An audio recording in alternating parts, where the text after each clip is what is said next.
I'm your host, Kat Michio, and today on All Paws Pet Talk TV, our special guest is Ellie Lax. She's the founder of The Gentle Barn, and you're going to meet her right after this. When I was 7 years old, I dreamed of having a place where I could care for animals who no one else wanted. And 23 years ago, that dream became a reality. Welcome to the Gentle Barn. We are a nonprofit animal sanctuary with over 200 animals across 3 sanctuary locations. Along with my husband Jay and an incredible team of staff and volunteers, we've been rescuing animals who are too old, sick, scared, or lame to be adoptable. We give them sanctuary for the rest of their lives, rehabilitate them, and when they're ready, we partner with them to heal people who've experienced the same stories of neglect, abuse, and trauma. We care for a wide variety of animals, from cows to pigs, to goats, to horses, to turkeys, and even emus. Each of these animals have a story to share, and those stories help mend the hearts of those going through similar situations and open people's eyes to the love and companionship that farmed animals have to give. We are open to visitors, and we hope you'll come to meet our animals for yourself. Visit gentlebarn.org to learn more. Welcome back to All Paws Pet Talk TV. Today, our special guest is Ellie Lax. She is the founder of The Gentle Barn and author of the book, My Gentle Barn. Welcome, Ellie. How are you? Great. I'm so happy to be here. The Gentle Barn is a 23-year-old national organization located in Santa Clarita, California, Nashville, Tennessee, and St. Louis, Missouri. We are home to horses, cows, pigs, sheep, goats, chickens, turkeys, peacocks, llamas, emus, dogs, cats, donkeys, and parrots. And we take in specifically animals that have nowhere else to go. We rehabilitate them. And then once they're whole and happy and healthy, we either place them into adopted homes of their own all over the country, or if they're not adoptable, we give them sanctuary with us for the rest of their lives. And then when they're ready, we partner with them to heal people with the same stories of trauma and connect people to the love and magic of animals. So, Ellie, could anybody come and visit? Because I certainly want to. People can come and visit on Sundays. We host private tours, school field trips, birthday parties, and cow hug therapy sessions during the week. And basically, we heal the animals heal people, and the people turn around to be kinder to animals. Well, I have to say, I've never hugged a cow, but I really want to. And we're going to show you this video. It is so sweet with the children. Watch this. Oh, that's so sweet. So, is that a family, a school trip? Therapy, it's for individuals who are either in crisis, are suffering loss, depression, anxiety, isolation. It's for people that are in so much pain that talk therapy just really isn't cutting it. They don't want to talk, they just want to feel better. And so instead, they can come for individual cow hug therapy sessions at the Gentle Barn in all of our 3 locations. They can either connect to me, talk to me, ask me questions, tell me stories, or even better, they can just sit in the stillness, the quiet, and the peace of the barnyard, meditate, hug the cows. The cows help them get grounded and centered. They slow down their heart rate. They help them focus on their breath and empty their minds of thoughts. And it fills people with hope that I think sometimes words cannot.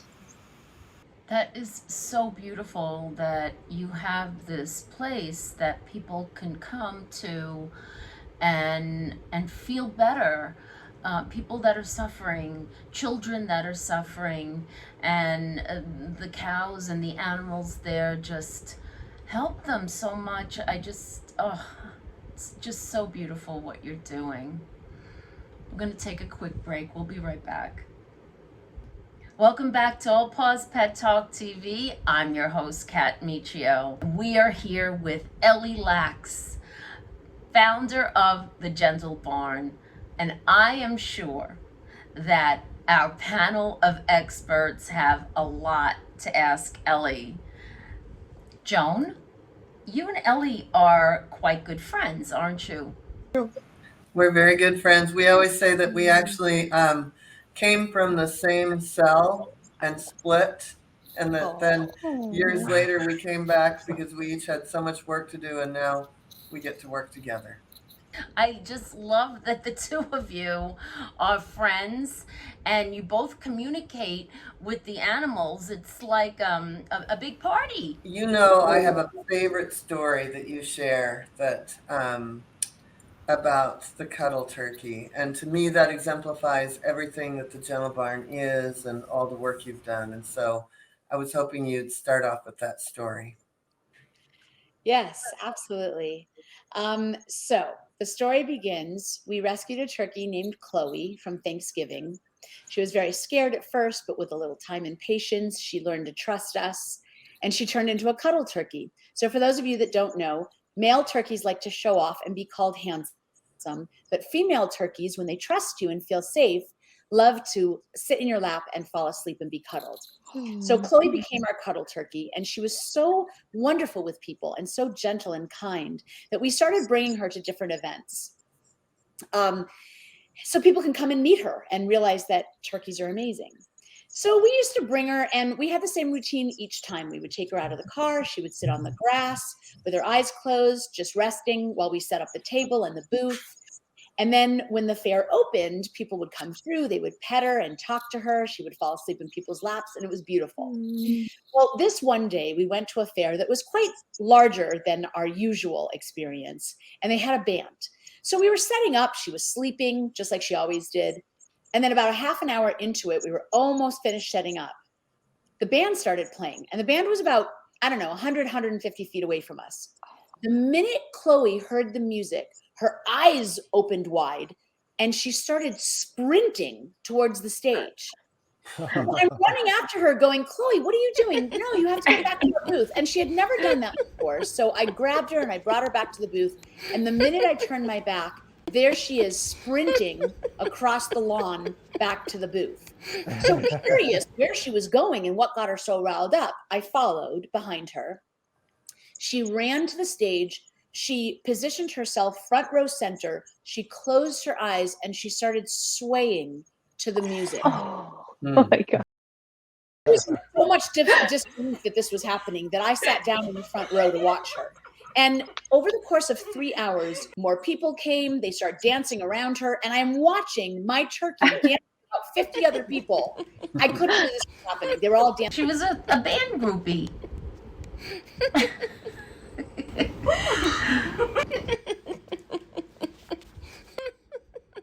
She loved it. So finally, 3 hours later, the band took a break for lunch. And the minute the music stopped, Chloe kind of came to and looked at me and was like, oh crap, we got to get back to the booth. And she walked herself back to the booth. So when we got home that day, I told my staff that for the rest of Chloe's life, she needs a radio in the barnyard. And no matter where we go, no matter what was playing, it could be jazz, classic, rock, no matter country, no matter where the radio was, and no matter what we were playing, there she was right next to the music with her eyes closed. Okay, so then a little bit, like a few months after this, we started our program for the year, our 10-month program for those with special needs. And it was a high school for people that had special needs. And so they brought their class. It was a 10th grade, no, sorry, it was an 11th grade class. And they all had different issues they were working on. Some it was physical, some it was emotional. And I started with a chicken. And so I brought a chicken for all the kids to pet and to hold if they wanted to.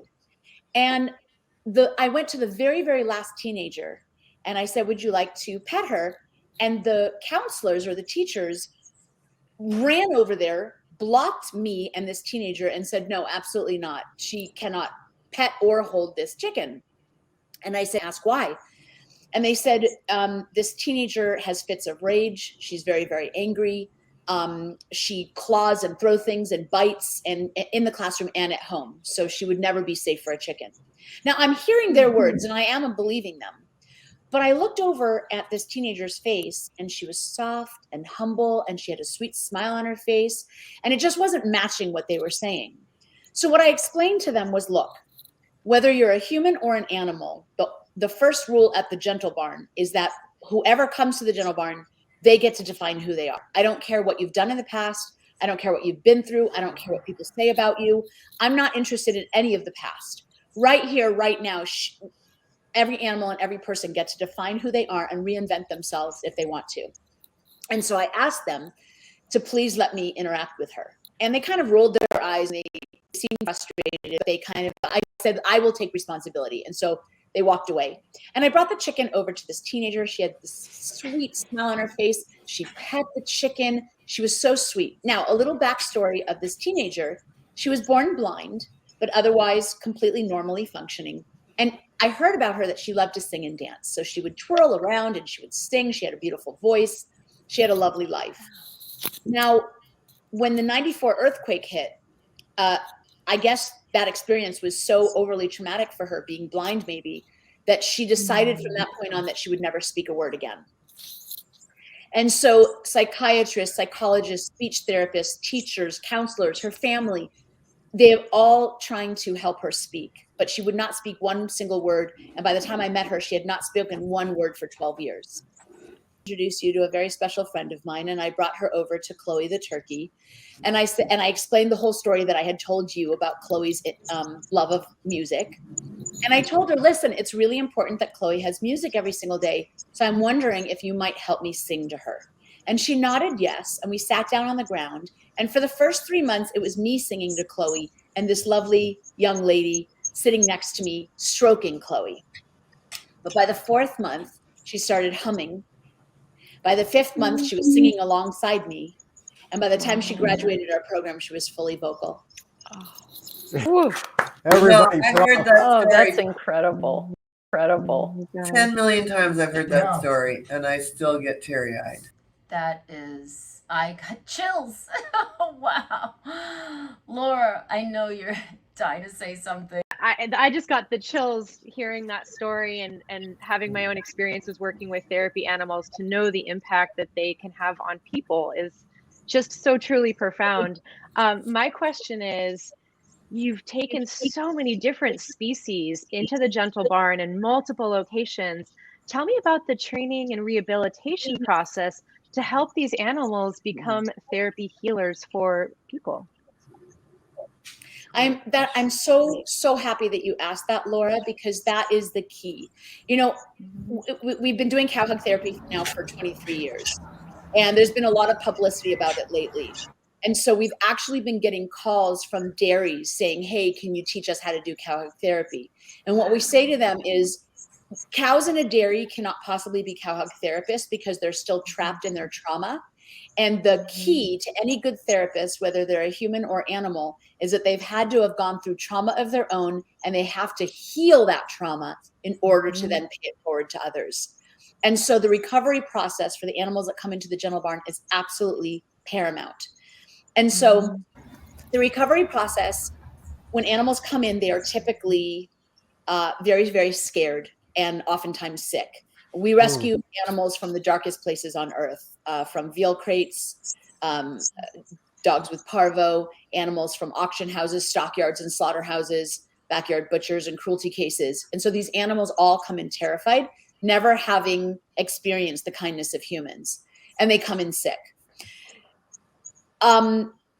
So I happen to believe that emotional healing is as important, if not more important, than physical healing. Because if you have an animal that's very, very sick, but they have no will to live, no amount of medical attention is going to get that animal to survive.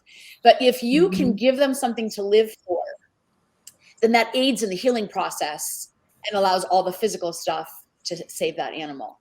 And so what we do here at the Gentle Barn is when animals come in, we put them through a 30-day quarantine. And during that quarantine, we have people with them all day long. Now, if they're orphaned and they're alone, we have people with them 24/7. If there are several animals together, they can sleep together. But then during the day, we have people from first thing in the morning to last thing at night. But if they're orphaned, then we have people with them 24/7. And we read to them, we sing to them, we meditate with them, we play very gentle, soft music with them. We give them cookies, and they get used to our coming and going, so that they then start to trust people. We look them in the eye, we call them by name, we show them that we're listening. Of course, I always talk to them, doing animal communication, letting them know that I'm hearing them, and if there's anything that they need or want to say, then I can listen.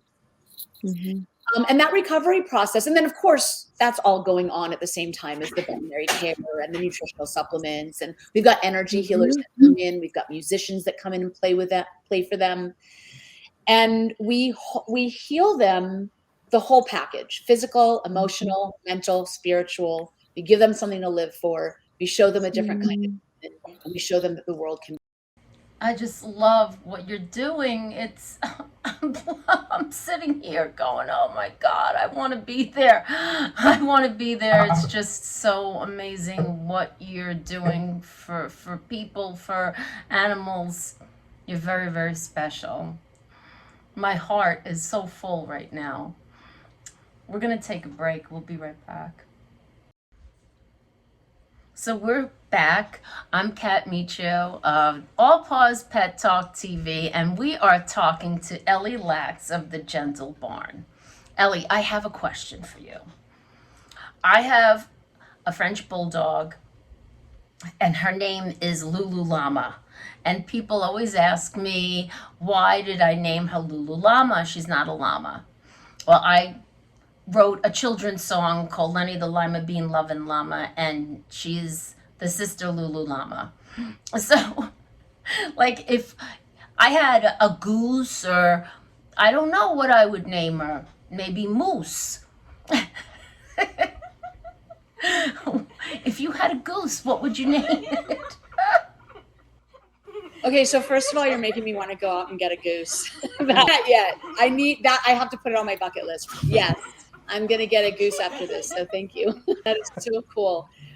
So when we get new rescues, the very first thing that I always do is ask them if they have a name or something that they want me to call them by. Most of them sadly don't. But I will tell you that we have a cow. Her name is Aretha. And when we rescued her, I thought, oh, because I have this favorite name, Mystic, and I've never been able to name an animal Mystic. And so when she came in, she's this like little fuzzy orange cow with a white face. She's so cute. And I was like, oh, I finally get to name someone Mystic. So I went up to her and I said, do you have a name? And she said, yes, my name's Aretha. And I said, oh, darn, like I wanted to call you Mystic. And she said, well, my name is Aretha. And I said, I know, but like, would you mind if I called you Mystic? And she goes, oh my God, you're so rude. My name's Aretha.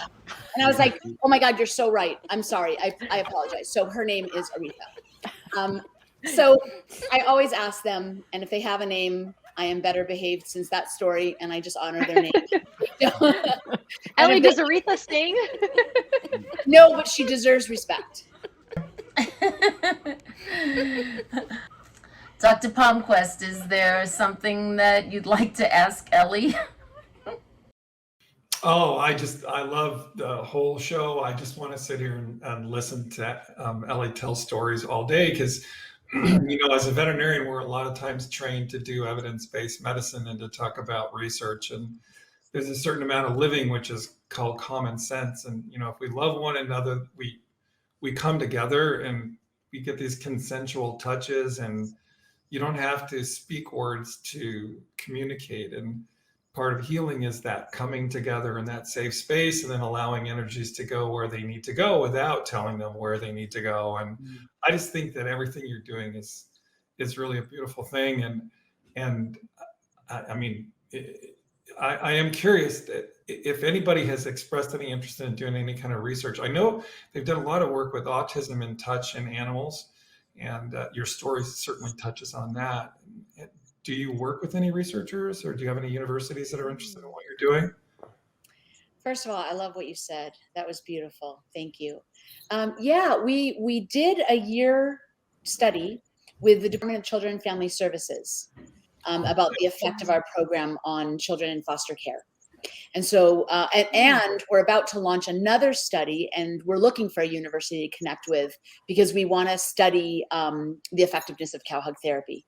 But in the study with the Department of Children and Family Services, they studied us for an entire year, and they brought in kids throughout the whole year, and they would chart like what the kids are like before coming to the Gentle Barn, and then what they were like afterwards. And they started us with kids that were level 4. So there's different levels in the foster care system. And basically the level 4 are the kids who cannot be adoptable. They're not adoptable. They can't be in school. They have to be privately taught because they're so volatile, and they have to be kept on meds because they're so incredibly volatile. And they have so many issues. And then of course, all the way down to level 1, which is someone who is probably adopted or in a foster home, doing really well in school and functioning very, very well. And so they gave us level 4 kids for this study. And what they found through that year is that we accomplish in 2 hours what it takes them 7 months to do. Yeah, so it was really awesome. These kids are not chemically imbalanced. They're deficient in safe space and love and proper nutrition. And I spent a lot of time doing actually psychiatric malpractice, and you know, the amount of damage that's done by over drugging. Not saying drugs are bad, but I'm saying over drugging. You know, you can get a kid out of complete disconnection by just touching a cat or touching a dog or a rabbit or a bunny or a goose or whatever seems aligned to help them. And when you see those angel healers come, regardless of whether they have feathers or fur, and when they make that contact and you see that opening happen, you know that it's just a matter of time, you know. So it's beautiful. I couldn't agree more. Makes me want to cry because it's just those few kids in that study that got, you know, and you, but it's still 3 places with my Gentle Barn. It's not everywhere. All the kids don't have access to it. Right. And that makes me almost want to cry. How did you get started? What was the beginning for you, Ellie? The beginning for me was in my own childhood and going through the challenges of growing up and having things that were happening to me that were causing a lot of pain and suffering. And it was always animals that saved me. It was always animals that I could turn to and cry to. It was always animals that looked back at me like I had value and worth. And it was always animals that convinced me to stay when I wanted to leave this planet. And so I know firsthand how healing and saving animals are. And from the time I was 7, I would say to everyone, you'll see, when I grow up, I'm going to have a big place full of animals. I'm going to show the world how beautiful they are. And I'm going to work with these animals to save all the lonely people of the world. That's what I would say at 7. And I couldn't shake it. I never gave up on that dream.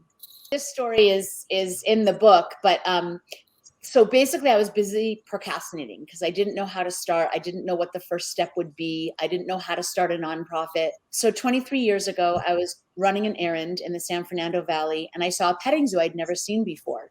So just nosy when it comes to animals, I went in there because there was a lot of people and it smelled kind of funny. And there was so much suffering and abuse and neglect. They were beating the ponies to keep going round and round in circles. There were the goats and sheep had toenails that were this long and with deformed legs, they couldn't walk. There were dead animals in cages. There was no water, even though it was over 100 degrees. And it just made me absolutely sick to my stomach. And so I said, I got to get out of here. And running for the door, there was a very, very old goat named Mary that was blocking the exit. And she looked me in the eyes, she stopped me in my tracks, and she asked me for help. So I had a little half-acre backyard at the time, and I said, well, I could bring home a goat. And I said, yes, I'm going to help you. Wait right here. And I went to find the owner and said, hey, can I have that goat who's falling apart? And they said, no. And I said, well, can I buy her from you? And they said, no. And I said, look, that goat is not going to be alive much longer if I don't help her. I'm going to stay here till you say yes. And I stayed there for 12 days. Wow. And on the 13th day, they said, take this goat and get the heck out of here. And I brought Mary in.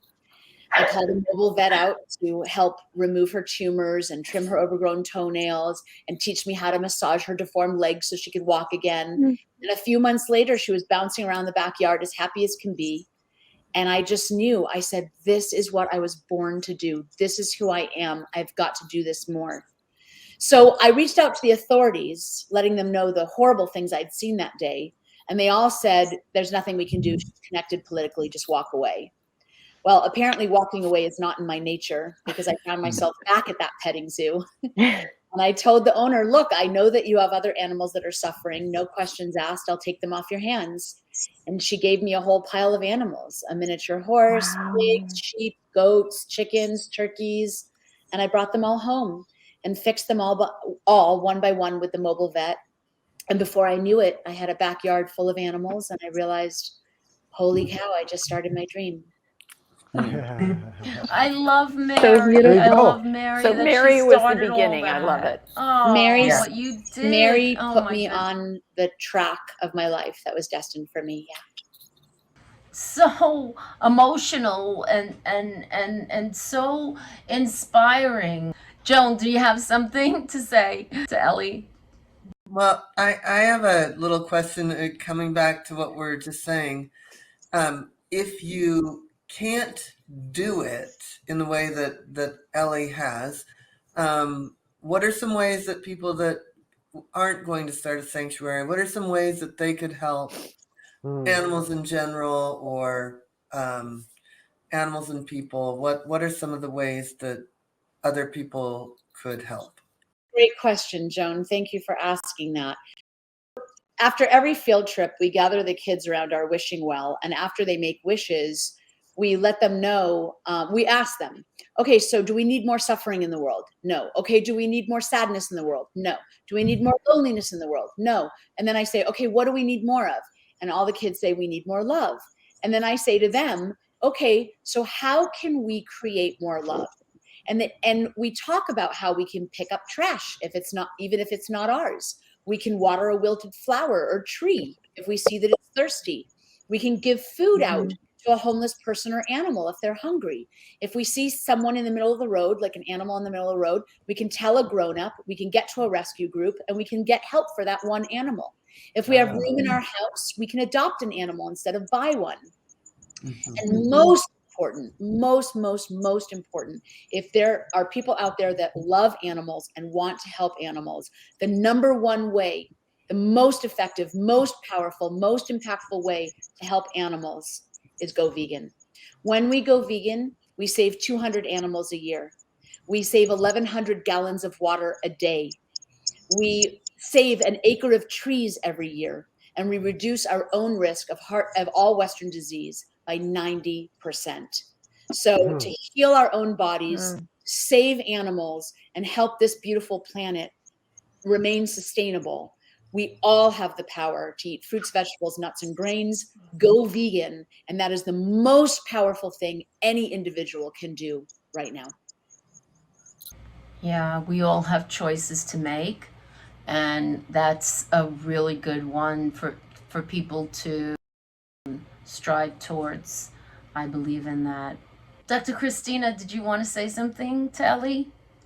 Well, I may live around a different group of people, not in the mainstream, but have you seen, because you have, a wide range of people coming to you, have you seen in the last decade a big shift where people are either looking at being a vegetarian or being a vegan, or just cutting back on their meat eating, or at least if they're eating meat, going to local farms where the animals are being treated as humanely as possible, where they have names, where they're being called, where they're really enjoying, they are living an okay life anyway. Are you seeing an increase in that happening, maybe even in the last 2 years? Yes, great question. So I've been vegetarian since I was 11 years old, and I became vegan for 23 years. And when I became vegan 23 years ago, I ate brown rice, tofu, and vegetables. I really didn't go out to eat. I think there was like maybe 1 or 2 vegan restaurants in Los Angeles. When you would go there, I would know everyone in the room because the vegan community and the vegetarian community was so small. Now, 20 years later, there's vegan fast food. Vegan is a household word. There is vegan products in every grocery store and every restaurant. And there's so many vegan people that now when I go to any of the vegan restaurants that are here in LA, I don't know anyone. And there's so many vegan restaurants that I can't even keep up with them. I haven't been to half of them. Veganism is on the rise. And I call this time in history the Great Awakening. We have evolved physically, we have evolved technologically, and now it is time for us to evolve spiritually, to realize that we are all the same, even though we look different, that we all have the same things in our hearts, And it is not time anymore for us to dominate, enslave. It is now time for us to lift them up, to protect them, to be their voice, and to create justice for them so that we can share this beautiful, beautiful planet together and we can all live together in harmony. And that saying, if you can see it, you can be it. And if you can build it, you can have it. If I can taste, smell, and touch in my own mind a world where we are vegan, where there are gardens and orchards, where animals are safe, and empathy is our key value that we teach to our children and teach in schools, then we can have it. We just need to awaken. And I think that this is the greatest, most exciting time to be alive in history, because all the other movements in history, if you look at the suffragette movement, the civil rights movement, even the gay rights movement, it's all about passing laws. It's all about demonstrating and lobbying. And for the masses, it's about them doing it. They're going to do it. They're going to fix it. They're going to pass laws. They're going to make it so that we can vote. But with the Great Awakening that I'm referring to, and this vegan movement, the animal liberation movement, it's all about us as individuals. They are not going to do anything. There's no they. But each of us, when every single one of us as individuals awakens, changes our diet to one of gentleness, and when we're there for others instead of exploiting them, every single one of us awakens. And once critical mass hits that vegan scale, it's done for. Veganism is just going to be the new reality. It's going to save the planet, heal our bodies, and cause animals to live wonderful lives of freedom. And we're going to look back and go, oh my God, what were we thinking? Oh my goodness. I could listen to you all day, and I certainly cannot wait to come and visit you at one of your 3 gentle barns. It's just an absolute pleasure to have you here, and your heart is so enormous to be giving so much to people, and your love of animals is just beyond. So please, everyone, get a copy of Ellie's book, My Gentle Barn. Ellie, where can people find your book? So my book, My Gentle Barn, is available anywhere books are sold. You can get a signed copy on our website, gentlebarn.org. So this wraps up another episode. Ellie Lax, you have just opened my heart even more, and I'm sure you have for millions of other people as well. Thank you so much for your generosity and your love of humans and animals. I want to leave you with one little quote. Until one has loved an animal, a part of one's soul remains unawakened. Thank you for joining All Paws Pet Talk TV.